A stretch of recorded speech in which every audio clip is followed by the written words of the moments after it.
창세기 6장 13절부터 22절까지 말씀입니다.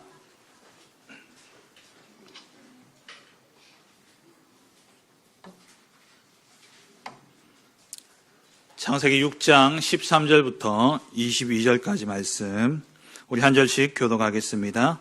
하나님이 노아에게 이르시되 모든 혈육 있는 자의 포악함이 땅에 가득하므로 그 끝날이 내 앞에 이르렀으니 내가 그들을 땅과 함께 멸하리라.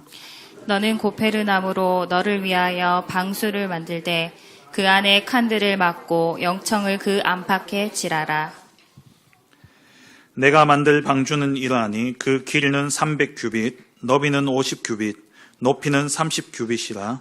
거기에 창을 내되 위에서부터 한 규빗에 내고 그 문은 옆으로 내고 상중하 3층으로 할지니라. 내가 홍수를 땅에 일으켜 무릇 생명의 기운이 있는 모든 육체를 천하에서 멸절하리니 땅에 있는 것들이 다 죽으리라. 그러나 너와는 내가 내 언약을 세우리니 너는 내 아들들과 내 아내와 내 며느리들과 함께 그 방주로 들어가고 혈육 있는 모든 생물을 너는 각기 암수 한 쌍씩 방주로 이끌어 들여 너와 함께 생명을 보존하게 하되 새가 그 종류대로 가축이 그 종류대로 땅에 기는 모든 것이 그 종류대로 각기 둘씩 내게로 나아오리니 그 생명을 보존하게 하라. 두 절 함께 봅니다. 너는 먹을 모든 양식을 내게로 가져다가 저축하라. 이것이 너와 그들의 먹을 것이 되리라. 노아가 그와 같이 하여 하나님이 자기에게 명하신 대로 다 준행하였더라. 아멘. 담임 목사님께서는 지금 중남미 순회 사역 중에 계십니다. 오늘 이제 그곳 시간은 토요일이죠. 미국 랩넌트 대회를 마치시고 시카고에서 파나마로 이동하셔서 주일을 지내시고 월요일 날 코스타리카로 넘어가셔서 월화 사역을 하시고 그리고 수요일부터 그 다음 주 월요일까지 온두라스 사역을 하시게 됩니다. 목사님 사역을 위해서 여러분 정말 기도해 주시고 쉽지 않은 여정입니다. 비행기를 타고 계속 옮겨 다녀야 되기 때문에 그래서 피곤치 않고 곤비치 않도록 성령의 충만함 속에 하나님 주시는 오력이 임할 수 있도록 기도하시고 또 발걸음이 닿는 곳마다 오늘 장로님 기도해 주셨던 것처럼 절대 제자, 절대 망대들을 세워줄 수 있도록 여러분 기도해 주시기 바랍니다.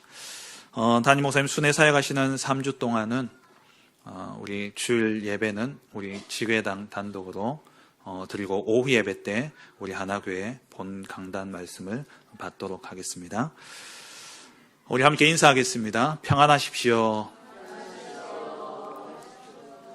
당신은 세계 살릴 선교사입니다. 최고의 축복의 자리에 오신 것을 환영합니다. 아멘. 우리가 응답받는 최고의 방법은 정확한 언약을 붙잡는 것입니다. 오늘 이 예배를 통해서 하나님이 응답하실 수밖에 없는 정확한 언약을 붙잡는 그러한 은혜의 시간이 되기를 주 예수 그리스도의 이름으로 축원합니다. 그런데 정확한 언약을 붙잡고 싶은데 정확한 언약이 뭔지 잘 모르겠다. 그러면 하나님 앞에 기도하시면서 하나님 정말 내가 정확한 언약을 붙잡게 하옵소서 기도하고 잡으려고만 해도 하나님 기뻐하십니다. 우리가 정확한 언약이 뭘까? 오늘 이 예배를 통해서 내가 한 주간 동안 응답받을 하나님이 내게 주실 언약은 무엇일까? 질문하면서 오늘 말씀 듣는다면 하나님께서 여러분들 마음에 생각에 또 영혼 속에 하나님 반드시 성취될 언약을 여러분 속에 주실 것입니다. 오늘도 이 시간 정말 그 은혜를 사모하는 마음을 가지고 오늘도 승리하는 그런 예배 시간이 되기를 주의 이름으로 축원합니다. 오늘 주신 본문을 가지고 나와 가정과 현장을 살리는 방주운동이라는 제목으로 함께 말씀의 은혜를 나누기를 원합니다. 이사야 40장 8절 말씀에 풀은 마르고 꽃은 시들지만 우리 하나님의 말씀은 영원히 서리라 말씀하셨죠. 하나님의 말씀은 영원합니다. 하나님의 말씀은 지금도 살아있습니다.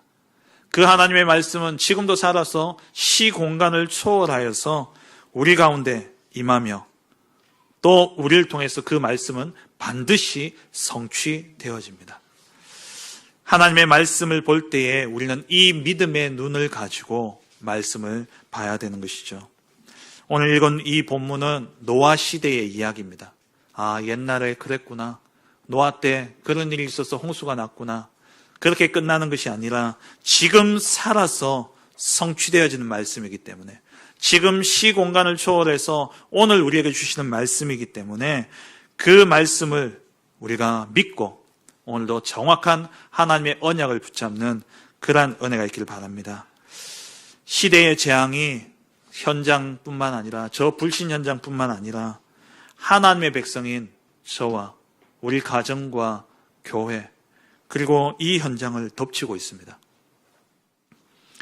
불신자에게만 일어날 법한 그런 영적인 문제가 이제는 우리 자녀들에게 일어나고 있어요. 우리 후대들에게 일어나고 있습니다. 세상에 타락한 그러한 문화들, 하나님을 떠나서 타락한 생활을 살아갈 수밖에 없는 그들이 누리는 그러한 문화들이 지금 우리의 가정에, 우리 후대들에게 일어나고 있다는 겁니다.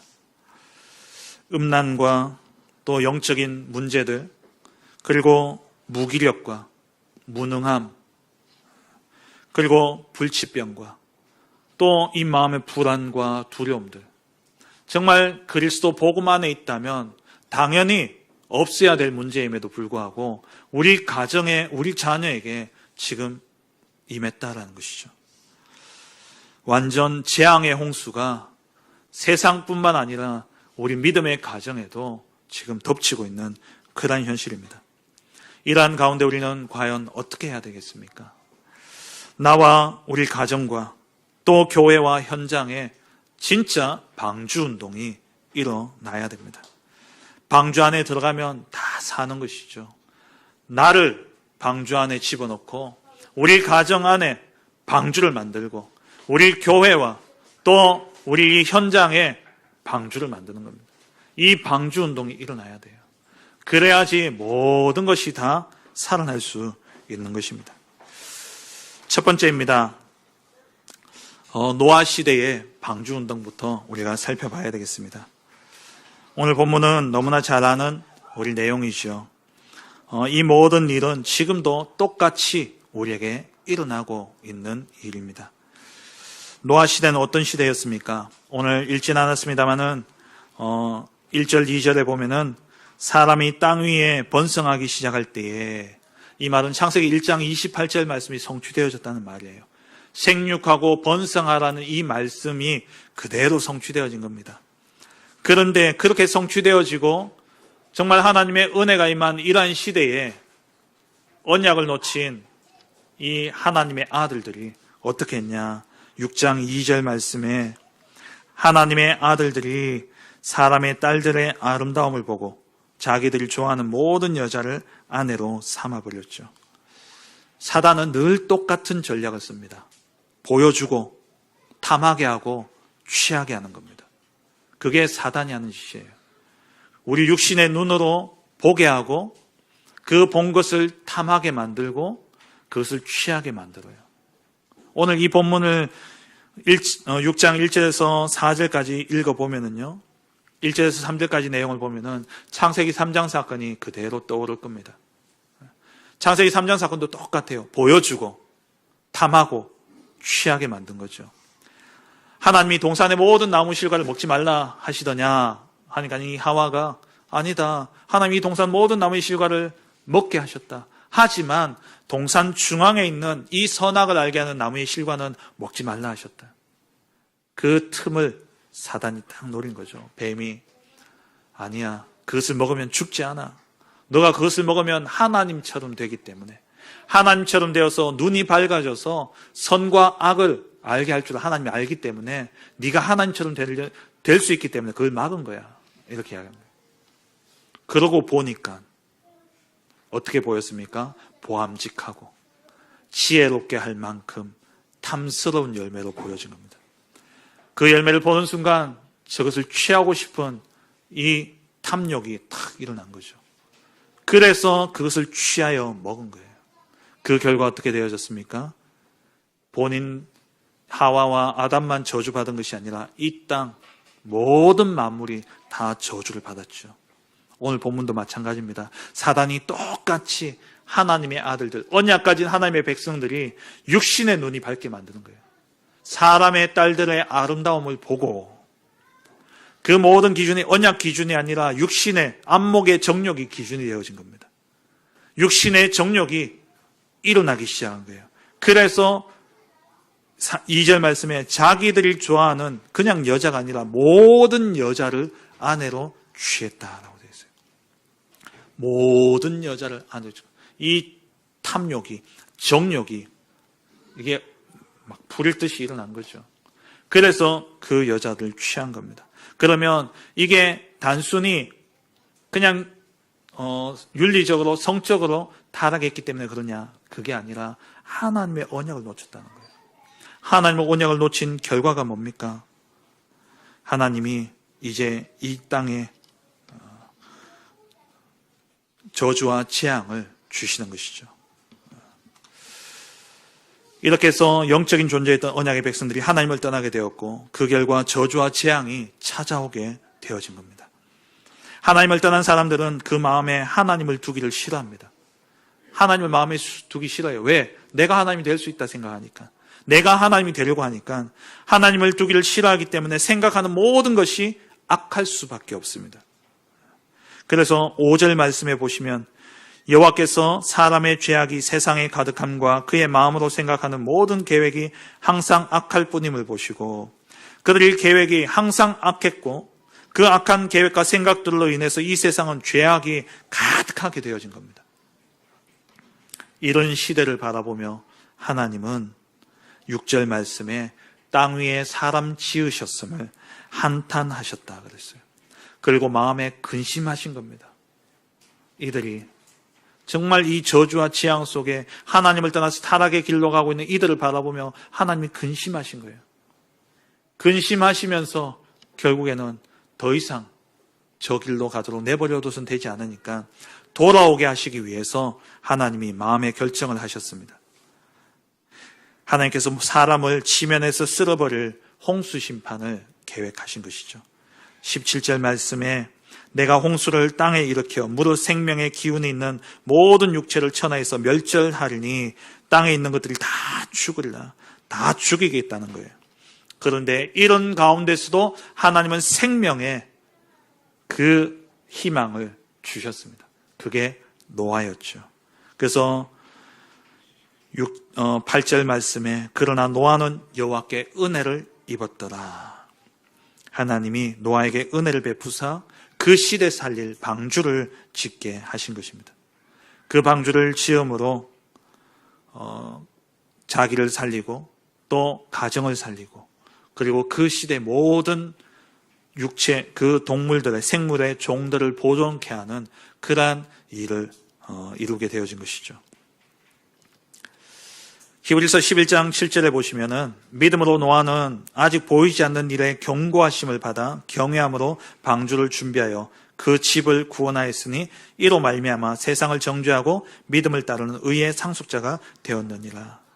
세상은 보이는 것에 마음이 끌려서 육신이 되었고 그 결과 저주와 재앙을 당했지만 이 노아는 보이지 않는 하나님의 약속을 마음에 담고 그 약속을 지켜 행함으로 이 시대를 살리는 자의 축복을 누렸던 겁니다.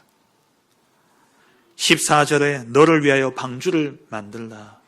나를 살리는 것이죠. 이 방주 운동은 나를 살리는 겁니다. 그리고 18절에 너는 내 아들들과 내 아내와 내 며느리들과 함께 방주로 들어가라. 이 방주 운동은 나뿐만 아니라 우리 가족을 살리는 겁니다. 그리고 19절 20절에 혈육 있는 모든 생물의 생명을 보존케 하셨다. 현장과 시대를 살리는 방주운동이것이죠. 이 방주 안에는 물이 들어올 수 없고 이 물이 방주를 삼킬 수 없습니다. 그래서 우리는요 방주 안으로 들어가야 돼요. 우리는 이 방주운동을 이렇게 해야 되는 겁니다. 하나님의 언약을 붙잡고 정말 이 시대의 방주운동은 뭐겠습니까? 이 시대의 모든 저주와 재앙을 막는 길은 무엇이겠습니까? 예수 그리스도. 방주를 의미하는 것이죠. 방주 대신 그리스도, 그 언약 속에 우리가 들어가게 될 때에 이 땅의 모든 저주와 재앙은 우리를 삼킬 수 없습니다. 사단의 어떠한 유혹과 계략도 내게 스며들 수 없습니다. 정말 내가 방주 운동을 한다면, 예수 그리스도로 나에게 모든 나와 내 가정과 현장에 이 방주를 만든다면 어떠한 흑암도요 틈탈 수 없는 것이죠. 두 번째입니다. 지금 현 시대는 홍수 재앙이 임했습니다. 노아 시대와 같은 그러한 흑암의 시대입니다. 왜냐하면 노아 때 역사하던 그 사단은 지금도 동일하게 역사하고 있기 때문이죠. 여전히 사람들의 계획은 항상 악할 뿐이고, 그로 인해서 세상은 죄악으로 가득 차 있습니다. 뉴스를 보세요. 지금 세상의 뉴스를 보시기 바랍니다. 얼마나 악하고 얼마나 많은 죄악들이 세상에 넘쳐나고 있습니까? 이 시대 사단이요 견고한 진을 만들어 놓고 다 거기에 사람들이 갇히게 만들어 놓은 거예요. 고린도후서 10장 4절 5절에 우리의 싸우는 무기는 육신에 속한 것이 아니요 오직 어떠한 진도 무너뜨리는 하나님의 능력이라. 사단의 견고한 진이 무엇이냐? 모든 이론이에요. 어떤 이론이냐? 5절 말씀에 하나님 아는 것을 대적하여 높아진 이론들. 지금 세상의 모든 이론이 이렇지 않습니까? 하나님을 대적해서 모든 사람들이, 이 사람들이 내가 하나님이 되겠다라는 거예요. 내가 하나님이 될 수 있다라는 이 거짓된 망상을 꿈꾸면서 그 헛된 지식을 쫓아 살아가는 겁니다. 학교에 가보면요, 아이들이 배우는 학문 속에 하나님이 없습니다. 하나님을 느낄 수도 없고 하나님의 존재를 인정하지 않는 그런 학문들이죠.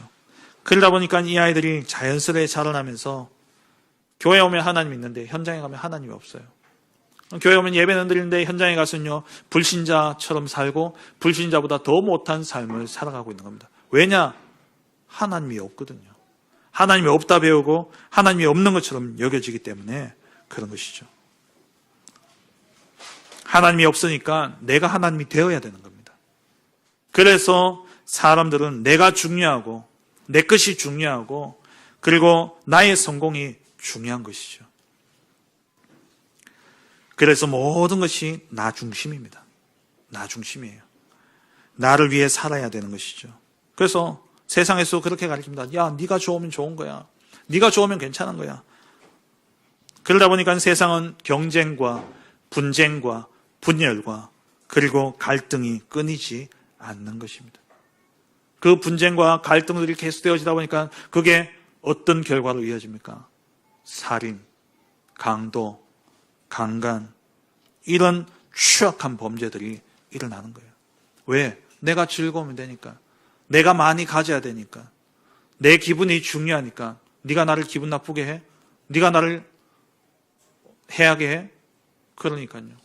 거기에 대한 보복, 참지 못하고 사람을 죽이고 나의 정욕을 채우기 위해서 사람을 강간하고 나의 물질의 그 풍요로움을 위해서 다른 사람 것을 빼앗고 이런 일들이 계속 일어나는 겁니다. 디모데후서 3장 2절 4절 말씀에 그 원인을 분명히 말씀하고 있죠. 왜 그러냐? 2절에 처음부터 말씀합니다. 사람이 자기를 사랑하며. 아니, 자기 사랑하는 게 그렇게 죄냐? 맞아요. 자기를 사랑하는 게 그게 죄입니까? 아니죠. 자기를 사랑하되 자기만 사랑하기 때문에 그래요. 오직 자기의 유익을 위해서 살아가죠. 그러니까 돈을 사랑하며 자랑하고 교만하고. 왜? 내 것, 내가 이룬 게 드러나야 되니까 자랑하죠. 교만하죠. 그러기 위해서는 다른 사람을 깎아내려야 돼요. 비방하죠. 부모도 없습니다. 내 것을 위해서는 부모를 거역하고 늘 부족하다 생각하니까, 늘 모자라다 생각하니까 감사가 없죠. 거룩하지 아니하며 무정하고 원통함을 풀지 아니하며 모함하고 절제하지 못하고 사나우며 선한 것을 좋아하지 아니하며. 이게 지금 모습 보세요. 왜? 하나님을 떠난 모습입니다. 하나님을 떠나 나 중심이 되어져 있기 때문에. 똑같잖아요. 하나님의 아들들이 사람의 딸들의 아름다움을 보고 그리고 어떻게 했어요? 그것을 채우기 위해서 모든 여자들을 자기 아내로 삼았다 그랬습니다. 똑같은 거예요. 이런 세상 속에 개개인은요, 잘못된 집중 속에 빠지다 보니까 집착에 빠지게 되고요.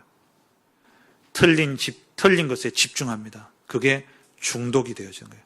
이게 집중과 집착과 중독은요, 진짜 종이 한 장 차이예요. 무엇에 집중하느냐에 따라서 그게 집착이 되어질 수도 있고 중독이 되어질 수도 있고 올바른 집중이 되어질 수도 있는 것이죠. 알코올에, 또 마약에, 게임에, 음란에, 돈에, 일에 중독되어지는 겁니다.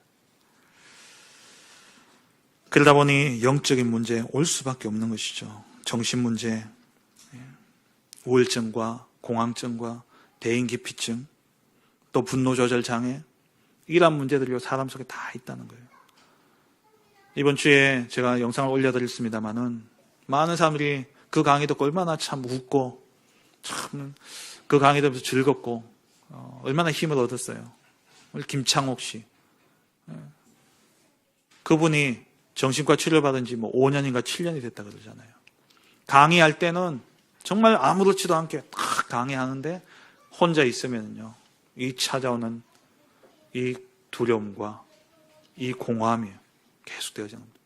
거기에 강연에 왔던 여자분, 의사분, 의사 된 지는 15년, 우울증 약 먹은 지는 20년, 학생 때부터 우울증 시달렸고, 여러분들이 만나는 전문인들이요, 그 일을 할 때만 전문인이지 혼자 있을 때는요, 어떤 영적인 문제에 시달리고 있는지 모른다는 겁니다. 예전에 우리 담임 목사님 설교하시면서 한 10여 년 전에 그 말씀하셨는데요, 어떤 의사가 이 공허함, 허무함이 채워지지 않아가지고요, 밤새 술 먹고 잠도 못 자고 그리고 와서 진료를 해요. 입에 술 냄새가 풍기는데, 그럼 사람들이 안 와야 되는데 또 진료는 또 잘해요. 오면 병이 나으니까, 치료가 되니까 오는데, 이 의사는 그거는 자기가 공부했고 자기의 전문성이기 때문에 잘한다니까요. 이 영적인 이 정신 문제에 상관없이 그건 본능적으로 할 수 있는 거예요. 마치 김창호 씨가 강연에 서면은 자기는 멀쩡한 사람처럼 강연을 하지만 혼자 있을 때 다 죽어가는 거예요. 지금 세상 속에요, 이렇게 영적으로 정신적으로 알게 모르게 약을 먹고 시달린 사람들이 얼마나 많은지 모릅니다. 다 포장하고 살아가죠. 이런 현장이 지금 우리가 살아가고 있는 현장입니다. 이 시대에 세 번째로 우리는 방주운동을 일으켜야 됩니다. 정말 나를 살리고 가정을 살리고 교회를 살리고 시대를 살리는 방주운동을 우리는 해야 되는 것이죠. 첫째로 나를 살리는 방주운동입니다. 나부터 살려야 돼요. 나를 살리는 방주운동. 나는 이 태어나는 그 순간부터 오래된 사단이 심어놓은 그 악한 것들, 사단의 그 견고한 진들이 나도 모르게 내게 각인, 뿌리, 체질되어져 있는 겁니다. 대를 거슬러 올라가면 저 아담으로부터 시작해서 쌓여온 그 모든 불신앙과 그 사단의 각인, 뿌리, 체질되어져 있는 그것들이 내게 그대로 들어와 있다는 거예요. 나를 살리는 방주운동을 해라. 그 말은 다시 말하면 뭐냐? 나의 영적 상태를 바꾸라는 겁니다. 내게 각인, 뿌리, 체질되어져 있는 이것을 바꿔야 돼요. 이 컵 안에 구정물이 가득 있다 생각해 보세요. 이 구정물을 깨끗한 물로 바꾸기 위해서 비우지 않고 여기에 깨끗한 물을 만들 수 있는 방법은 뭐겠습니까? 깨끗한 물을 계속 붓는 거예요. 계속 부으면 처음에는 여전히 시커멀지 모르지만 계속 붓다 보면요, 이 더러운 것들이 빠져나가고 정화되어지기 시작합니다. 다시 말해서 내게 있는 이 각인, 뿌리, 체질되어져 있는 사단이 심어놓은 이 함정과 틀과 올무, 망할 수밖에 없는 이 것들을 어떻게 바꾸느냐? 계속해서 그리스도의 복음으로 내게 집어넣어야 돼요. 나를 그리스도 복음으로 살리고 그 복음 안에 나를 세우는 집중이 되어져야 됩니다. 날마다 우리가 그냥 고백하는 주는 그리스도시요 살아계신 하나님의 아들이시니다, 이 믿음의 고백이 이게 뭔 힘이 있다고, 이 몇 마디가 무슨 힘이 있다고 아니라니까요. 정말 여러분들 그리스도 그 이름 가지고 기도한다면 흑암은 결박되게 되어 있습니다. 오늘 내가 예수 그리스도 이 고백만 하는데도요, 모든 흑암이 물러가게 되어 있어요. 이 구정물들이요, 빠져나가게 되어 있는 겁니다. 내 안에 정말 이 복음으로 채워야 돼요. 우리가 구원받았다, 하나님의 자녀가 되었다는 것은 곧 성삼위 하나님이 나와 함께 하신다는 겁니다. 성삼위 하나님이 내 안에 임재하시고 그 하나님으로 나를 채워야 됩니다. 그게 나를 살리는 방주운동이에요. 이 성삼위 하나님이 내게 임재하시고 그 하나님이 내 안에 충만하여져서 정말 성령의 충만함을 누리는 것, 그게 나를 살리는 길입니다. 그러기 위해서 어떻게 해야 되느냐? 성삼위 하나님을 누려야 되는 것이죠. 성부 하나님은 지금도 말씀으로 역사하십니다. 성자 예수님은요, 그 이름으로 우리가 기도할 때에 그 기도에 응답하시죠. 성령 하나님은 능력으로 역사하사 지금도 구원의 역사를 이루어 가고 계십니다. 그렇다면 우리의 삶 속에 이 성삼위 하나님으로 채우는 방법이 뭐냐? 오늘이에요. 오늘의 말씀과 오늘의 기도와 오늘의 전도를 누리는 것이죠. 이 오늘의 말씀과 오늘의 기도와 오늘의 전도를 날마다 누리게 될 때에 어느 날 나는 여기에 집중했을 뿐인데 어느 날 보면은 나의 영적 상태가 바뀌어져 있는 겁니다. 그럼 오늘의 말씀, 오늘의 기도, 오늘의 전도가 뭐냐? 오늘 여러분들에게 체크리스트를 나눠드렸습니다. 나와 가정과 현장 살리는 방주운동. 저기 뒤편에 놔드렸는데요. 이거 뭐 또 숙제 아니냐? 예, 숙제입니다. 예, 나의 상태를 바꾸는 거예요. 이거 한다고 뭐가 달라지겠냐? 아니에요. 여러분 매일 해보세요. 바위를 물방울이 뚫을 수 있습니까? 그 한 방울은 뚫을 수 없어요. 근데 매일 계속 떨어지면요, 어느 날 그 물방울이 바위를 뚫습니다. 우리가 나의 영적인 상태 한 번에 바뀌어지지 않습니다. 저도 이래 보니까 너무 어느 날 보니까요, 집중할 수 없는 상태가 되어져 버렸어요. 나도 모르게 마음과 생각이요, 다른 데 빼앗겨요. 제일 많이 빼앗긴 게 휴대폰이더라고요. 그게 마음과 생각이 빼앗겨요. 야, 이거 좀 집중해야 되는데 암만 생각해도 안 돼요. 생각으로 안 되더라고요. 그래서 저도 결단했어요. 이제 하나씩 내가 진짜 해야 될 거 체크하면서 하나씩 해봐야 되겠다. 요것만이라도 내가 해야 되겠다. 그래서 여러분들에게 체크리스트를 나눠드린 겁니다. 오늘의 전도 대상자를 여러분 정리하시고 그걸 매일 읽어보세요. 그 사람의 이름들을 매일 읽으세요. 그게 기도입니다. 그리고 하루를 시작하기 전에 오늘의 만남을 정리하세요. 오늘 스케줄을 생각하시면서 오늘 내가 누구를 만나고 어디에 가는지 그것을 생각하면서 여러분 구원의 길을 소리내서 읽는 겁니다. 주보에 나와 있는 구원의 길. 혹시 작아서 보기 힘드신 분들은 이야기하시기 바랍니다. 그럼 크게 A3 용지로 뽑아드릴 테니까 소리내서 구원의 길을 읽으세요. 그리고 내가 가는 현장에서 정말 영생 생명 받을 자들 누굴까? 오늘도 전도 이 복음 받을 자들 누굴까? 이 전도운동 함께할 사람이 누굴까? 생각하며 보는 겁니다. 그게 오늘의 전도예요. 그리고 오늘의 말씀, 그것을 생각하면서 오늘 말씀을 정리하는 겁니다. 먼저는 주일에는요, 주일 강단 말씀을 정리하세요. 그리고 월, 화, 수, 목, 금, 토, 그날은 새벽 기도 말씀과 또 기도 수첩 말씀들을 짧게 정리를 하세요. 그리고 하나님 말씀을 읽으시기 바랍니다. 이번 한 주간 동안 요한복음 1독 한번 해봅시다. 3장씩 읽으면 요한복음 21장까지 있거든요. 하루에 3장 읽으면 3, 7에 20일 다 읽어요. 그래서 체크리스트에 읽어야 될 분량을 드렸죠. 그렇게 읽으시면서 우리가 성경도 읽고 그리고 앞서 정리한 그 말씀들을 생각하는 겁니다. 계속 되뇌이는 거예요. 묵상은 뭐냐? 되뇌이는 겁니다. 계속 되뇌이는 거예요. 그게 묵상입니다. 그러다 보면 하나님이 주시는 말씀이 선명해집니다. 그거 가지고 아침에 일어나면 기도하는 거예요. 생각하면서 오늘의 기도. 낮에는 가서 보고 듣고 느끼는 모든 것들을 기도로 바꾸는 겁니다. 누가 나를 기분 나쁘게 한다? 누가 내게 시비 건다? 그걸 기도로 바꾸는 거예요. 욥의 기도를 보면, 어제 누가 영상을 올려서 제가 봤는데요. 어떤 목사님이 설교하시면서 하신 말씀인데, 욥의 기도를 보면은 하나님을 향한 원망과 하나님을 향해서 하나님 왜 내게 이렇게 고난을 주시느냐, 그러면서 막 하나님 앞에 원망하는 게 주를 이룹니다, 기도에. 근데 하나님 뭐라고 이야기하시냐? 저 욥의 기도를, 그 욥의 기도를 하나님 기뻐하셨다고 그랬어요.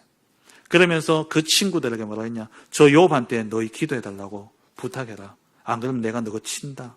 내가 너희를 치겠다라고 이야기하셔요. 그럼 하나님이 왜 욥의 기도를 기뻐하셨을까요? 전부 원망하고 불평하는 건데요. 하나님을 인정한 기도 아닙니까? 하나님 왜 내게 이 문제를 주셨고, 하나님 왜 내게 이 어려움을 주셨고, 하나님 왜 내게 이 어려움을 주셨습니까? 근데 하나님은 그것마저도 기뻐하신다는 거예요. 왜?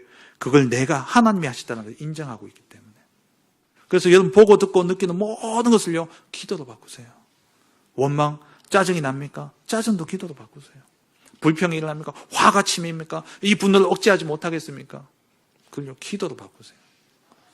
하나님이 인도하실 겁니다. 잠언 3장 6절, 범사의 그를 인정하라. 그리하면 그가 내 길을 지도하시리라. 모든 것을 기도로 바꾸는 겁니다. 밤에는 하루 일과를 정리하면서 기도와 말씀으로 취하는데 누워가지고 말씀 생각하면서 호흡하면서 그러면서 주무시는 거예요. 잠들 때까지 그렇게 호흡하면서 주무시는 거예요. 그때 또 너무 심하게 하시지 마시고 평안하게 천천히, 너무 깊게는 하지 마시고 호흡을 평안하게 들이쉬고 내쉬면서 말씀 생각하면서 기도하면서 잠자리에 드는 거죠. 그리고 오늘의 규모는 조금 집중력을 높이기 위한 겁니다. 운동도 필요합니다. 운동도 하시고 하루에 10분이라도 책을 읽으세요. 그게 집중력을 높이는, 내게 이 깨어진 집중력을 회복하는 그러한 중요한 또 방법이 되어줄 수 있습니다. 그리고 우리는 살리는 자이기 때문에 말과 행동을 하되 살리는 말과 살리는 행동을 하는 겁니다. 그게 전도자의 규모죠. 이렇게 매일 한번 해보시기 바랍니다. 별거 아닌 것 같지만 사실 이거 하는데 그렇게 시간은 많이 걸리지 않을 겁니다. 매일 반복해보세요. 매일 체크하면서 해보시기 바랍니다. 어느 날 나의 영적 상태가 바뀌어져 있어요. 이 바뀌어진 나를 통해서 내 가정이 살고 현장이 살아나게 될 줄 믿습니다. 그리고 중요한 것은 이러한 집중의 시간도 필요합니다만은 가장 빨리 나의 각인과 뿌리와 체질을 바뀔 수 있는 응답이 있어요. 그게 뭐냐? 예배입니다. 예배에 성공하셔야 돼요. 모든 삶의 최우선의 가치를 예배에 두셔야 돼요. 예배 중심으로 모든 스케줄을 짜셔야 돼요. 사람들이 자기 할 거 다 하고 자기 해야 될 거 다 하고 예배를 그 뒤에 넣는데 그게 아니라 예배를 우선으로 하고 모든 스케줄을 짜셔야 돼요. 나를 살리는 방주운동 3오늘과 예배입니다. 두 번째로 가정을 살리는 방주운동을 해야 되죠.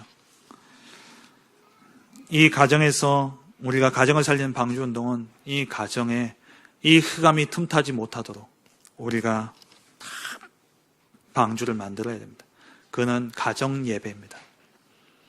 가족들이 함께 모여서 예배할 수 있다면 함께 예배하시고 아무도 없다면 나 혼자라도 가정에서 예배를 회복하세요. 그게 흑암을 꺾는 그러한 방주운동입니다. 가족들을 두고 기도로 계속 흑암을 꺾고 기도하며 예배하며 방주운동을 하시기 바랍니다. 자녀 문제, 배우자 문제, 또 시부모님들, 친정부모님들, 또 여러 가지 문제들이 있을 수 있겠죠. 내가 방주운동을 펴면 됩니다. 내 가정을 방주로 만들면 돼요. 이 방주를 만들 때 하나님이 어떻게 하셨냐?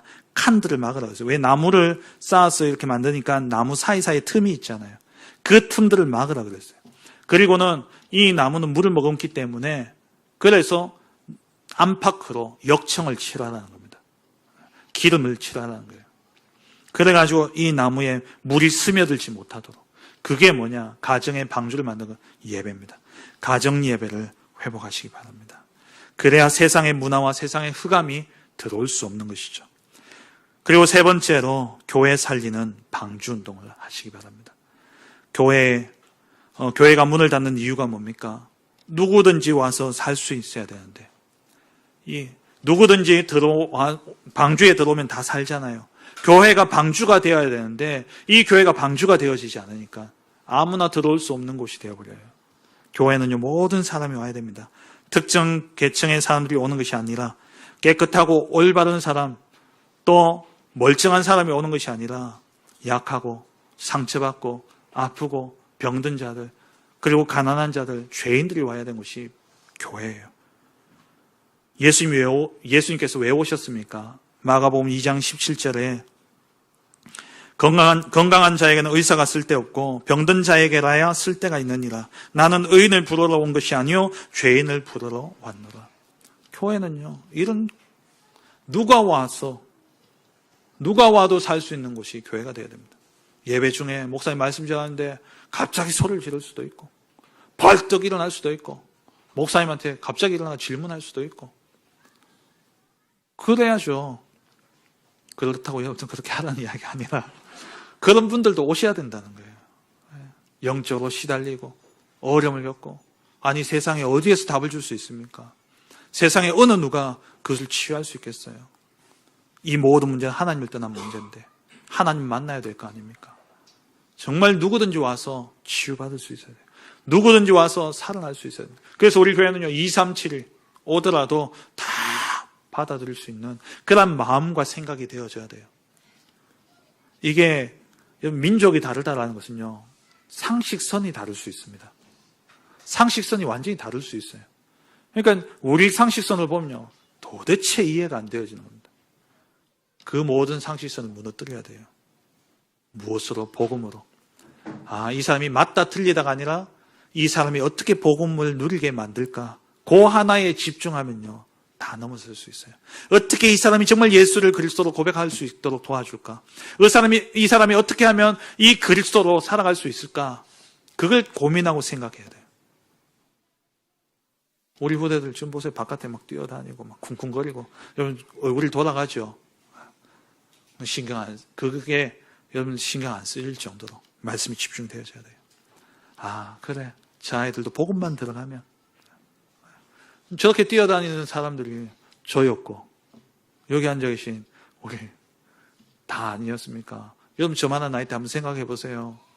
저는요, 저만할 때에 산으로 들러 뛰어다니면서요, 막 나무 막대기 들고요, 막 총싸움 한다 하고요, 막 솔방울 던지게 하고요, 막 교회 왔어요, 막 떠들고, 주보가 새까맣게 돼도 주고받으면서 막 예배 시간 내내 대화하고요, 주보에 팍 써가면서 그랬어요.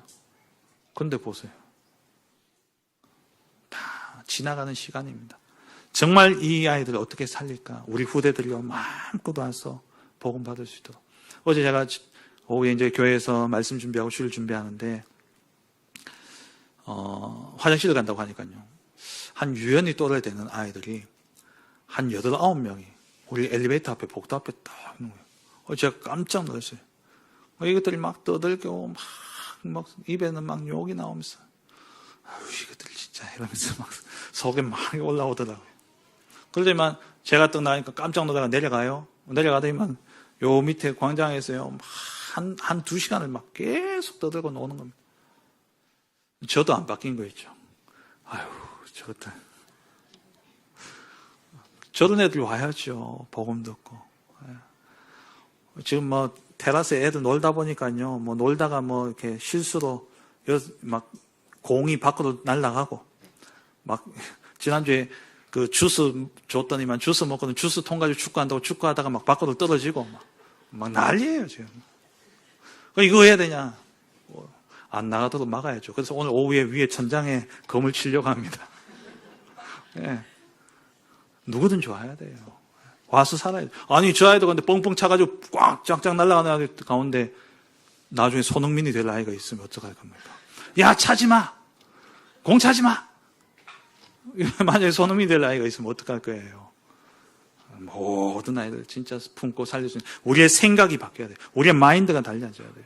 누가 와도 살아날 수 있도록, 영적으로 정신적으로 시달린 사람 누가 와도 살아날 수 있도록 치유하는 3가지 뜰에 그게 이루어질 수 있는 마음 생각이 돼야 됩니다. 그게 교회 살리는 방주예요. 에베소서 4장 11절 12절 말씀에 그가 어떤 사람은 사도로, 어떤 사람은 선지자로, 어떤 사람은 복음 전하는 자로, 어떤 사람은 목사와 교사로 삼으셨으니 이는 성도를 온전하게 하며 봉사의 일을 하게 하며 그리스도의 몸을 세우려 하심이라. 제가 우리 교회를 지회당을 두고 기도하면서 잡은 언약입니다. 이게 교회의 모습이에요. 교회에 많은 직분자들이 있습니다. 교사들이 있고 중직자들이 있죠. 또 오늘 말씀대로 사도도 있고 목사도 있고. 근데 이 모든 사람들이 뭐 해야 되냐? 한 사람을 복음으로 온전케 세우기 위해서 있는 분들이라는 거예요. 평가하고 정죄하기 위해서 있는 분들이 아니라 살리는 자로. 그렇게 살려서 주의 몸된 교회를 세워가는 것. 이게 교회예요. 정말 교회 살리는 방주를 만드시기 바랍니다. 여러분 마음과 생각이 바뀌어야 돼요. 한 가지만 있으면 됩니다. 살린다 생각하면 돼요. 살려야 된다는 생각만 있으면요 상처 안 받습니다. 의사가 환자한테 상처 받습니까? 의사가 환자한테 상처 받으면 그건 의사 아니에요. 환자가 뭐라 그래도 욕을 해가면서도 그 사람을 뜯어 고쳐서도 치유하려고 하는 게 의사가 하는 짓 아닙니까? 하는 일 아닙니까? 우리가 그래야 돼요. 살려야 돼요. 마지막 네 번째로 현장 살리는 방주운동을 해야 됩니다. 현장에서 진짜 복음운동, 말씀운동, 생명운동 해야 됩니다. 다락방 회복해야 돼요. 내 있는 현장에 정말 영생받기로 작정된 자를 준비되어져 있습니다. 그 현장에 정말 하나님 예배하신 절대의 제자들이 있습니다. 그들을 찾는 말씀운동, 생명운동을 해야 됩니다. 우리의 눈이 전도의 눈으로 현장을 바라봐야 되는 것이죠. 말씀을 맺겠습니다. 노아가 방주를 만드는 기간이 120년이었습니다. 3절 말씀에 그들이 육신이 됨이라. 그러나 그들의 날은 120년이 되리라 하시니라. 이 120년, 노아가 홍수 예언을 받았을 때가, 방주 만들라는 예언을 받았을 때가 480세였어요. 노아 홍수가 일어난 때가 노아가 600세였죠. 그러니까 이 120년은 사람의 생명의 기한이 아니라 이들이 홍수 전에 회개할 수 있는 기간이 120년이었습니다. 그 120년 동안 노아가 방주를 만드는데 문제는 뭐냐? 아까 히브리서 11장 7절 말씀처럼 노아는 보지 않은 일이에요. 홍수가 그전에는 없었습니다. 그전에는 비도 내리지 않았던 시기였습니다. 궁창 위에 물이 있고 땅 아래에 궁창이 있어서 물층이 땅과 하늘에 있었죠. 그래서 거기서 나오는 이슬이 온 지면을 적시면서 비가 내릴 필요 없이 가습이 되어져 있는 아주 좋은 환경이었어요. 그러니까 600세, 700세, 800세, 900세까지 산 겁니다. 그런데 이 노아 때에 하나님이 홍수를 일으키겠다니까, 비가 온다니까는 노아는 이해가 될 수 없는 거죠. 비도 우리가 보는 이런 비 아니에요. 우리가 볼 때 강우 막 심하게 내리는 비 그 정도가 아닙니다. 하늘의 궁창이 찢어져서 물이 그냥 쏟아지는, 폭포수처럼 쏟아지는 거예요. 땅 아래 물층이, 이게 땅이 갈라지면서 거기서요 진짜 샘이 솟듯이 물이요 팍팍 쏟아져 일순간에 홍수가 되어진 겁니다. 보지 못한 일이에요. 근데 거기에 하나님이 방주를 만들라는 거예요. 근데 배를 물이 가까이 있는 곳에 만들어야 되는데 산에 만들라는 겁니다. 진짜 어불성설 아닙니까? 말이 안 되는 거예요. 그런데 노아는 보이지 않는 일에 경고하심을 받아 경외함으로 방주를 만들었다 그랬어요. 오늘 네 가지 방주, 나를 살리는 방주, 그리고 교회를 살리고 가정을 살리고 현장을 살리는 이 방주 운동이 이게 뭐냐? 이거 한다고 되겠냐? 정말 보이지 않지만 이것을 믿는 믿음 가지고 철저히 순종할 때에, 정말 이 방주 운동을 하게 될 때에 나와 가정과 교회와 현장이 살아날 줄 믿습니다. 노아는요 이 말씀을 듣고 보이지 않는 이 일에 경고하심을 받아서 하나님이 시킨 대로 6장 22절에 노아가 그와 같이 하여 하나님이 자기에게 명하신 대로 다 준행하였더라. 방주를 만들었기 때문에, 하나님이 명하신 대로 행했기 때문에 노아는 살 수 있었던 겁니다.